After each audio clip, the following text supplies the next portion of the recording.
ஆண்களுக்கும் அலமாரி கதைகள் சார்பாக எனது இனிய சர்வதேச ஆண்கள் தின நல்வாழ்த்துக்களை தெரிவித்துக் கொள்கிறேன். இன்னைக்கு ஆண்கள் தின சிறப்பு பகுதியா நம்மளோட சேனல்ல ஆண்கள் ஃபேஸ் பண்ற ப்ராப்ளம்ஸ் பத்தியும் ஆண்களுடைய ஃபீலிங்ஸ் பத்தியும் தான் பேச போறோம். ஆண்களை பத்தின சில முக்கியமான தகவல்களை தெரிஞ்சுக்கிறதுக்கு வீடியோவை கடைசி வரைக்கும் பாருங்க. உனக்கு என்னப்பா, நீ ஆம்பளையா பிறந்துட்ட, உனக்கு என்ன கவலை, நீ எல்லாம் ஜாலியா இருக்கலாம் அப்படின்னு நம்ம சொல்வோம். ஆனா இந்த சமூகம் ஆண்களை எப்படி மதிப்பிடுது அப்படிங்கிறது ரொம்ப அவசியம். பெண்கள் அப்படின்னா அழகு, ஆண்கள்னா சம்பாத்தியம். இந்த சமூகம் நமக்கு சொல்லித்தர விஷயம் இதுதான். ஒரு ஆண் சம்பாதிக்காம இருந்துட்டான் அப்படின்னா அவனை ஆணாகவே பார்க்க மறுக்கிறது. இதுல உத்தியோகம் புருஷ லட்சணம் அப்படிங்கிற பழமொழி வேற தேஞ்ச ரேடியோ மாதிரி எல்லாரோட வீட்லயும் ஓடிக்கிட்டு இருக்கும். அது மாதிரி ஓடிக்கிட்டே இருக்கிறதுக்கு ஆண்கள் என்ன எந்திரமா? அவங்களும் மனுஷங்க தானே, அவங்களுக்கும் ஃபீலிங்ஸ் இருக்க தானே செய்யும். பெண்களை விட ஆண்கள் தான் அதிகமாக தற்கொலை பண்ணிக்கிறாங்க அப்படிங்கிறத வேர்ல்ட் ஹெல்த் ஆர்கனைசேஷன் ஒரு ரிசர்ச்சில் சொல்லியிருக்கு.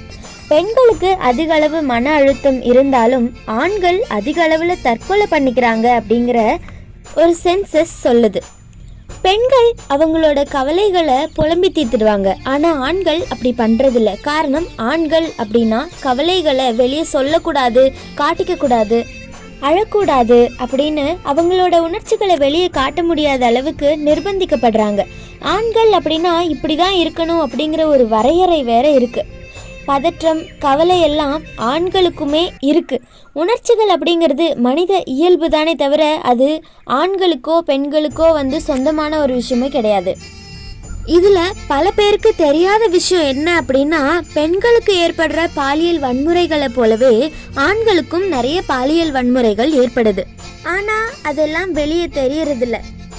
ஏன்னா அது வெளிப்படுத்திட்டா தன்னை வீக்காக நினச்சிருவாங்களோ அப்படிங்கிற ஒரு பயமும் ஸ்டிக்மாவும் அவங்க மனசில் இருக்கிறது தான் காரணம். பெண்களோட சேர்த்து இன்னும் பல வல்னரபிளான கேட்டகரியை சேர்ந்த பீப்புளும் நிறைய ஸ்டிக்மாவை ஃபேஸ் பண்ணுறதுனால இவங்களுக்கும் ஸ்டிக்மாவை பற்றின பயம் அதிகம் இருக்கத்தான் செய்யுது. அது மட்டும் இல்லாமல் ஆண் எப்பயுமே வலிமையானவன் அப்படின்னு சொல்கிறதுனால தன்னை வீக்காக நினச்சிருவாங்களோ அப்படிங்கிற பயமும் இவங்களுக்கு இருக்குது. பெண்கள் தினத்தை எப்படி நம்ம கொண்டாடுறோமோ அதே மாதிரி ஆண்கள் தினத்தையும் நம்ம கொண்டாட வேண்டிய அவசியம் இருக்குது. ஏன்னா ஆண்களும் நம்மளை போலவே உணர்வுகள் நிறைஞ்ச ஒரு உயிர் தான். அதனால் நம்மளோட அப்பா, அண்ணா, தம்பி, ஃப்ரெண்டு இந்த மாதிரி எல்லாருக்கும் கடிதம், பிடிச்ச ஃபுட்டு, குட்டி குட்டி கிஃப்ட்ஸு இந்த மாதிரி சிறப்பான நாட்களில் அவங்களுக்கு சின்ன சின்ன சந்தோஷத்தை கொடுப்போம். இந்த மாதிரி ஒரு சிறப்பான நாளில் அவங்க ஃபேஸ் பண்ணுற ப்ராப்ளம்ஸ் பற்றியும் அவங்களுடைய இம்பார்ட்டன்ஸ் பற்றியும் கம்யூனிகேட் பண்ணலாம், நிறைய டிஸ்கஸ் பண்ணலாம். Wishing you all a very happy international men's day. சேனலை மறக்காமல் சப்ஸ்கிரைப் பண்ணிடுங்க. இன்னொரு பதிவில் பார்ப்போம். நன்றி.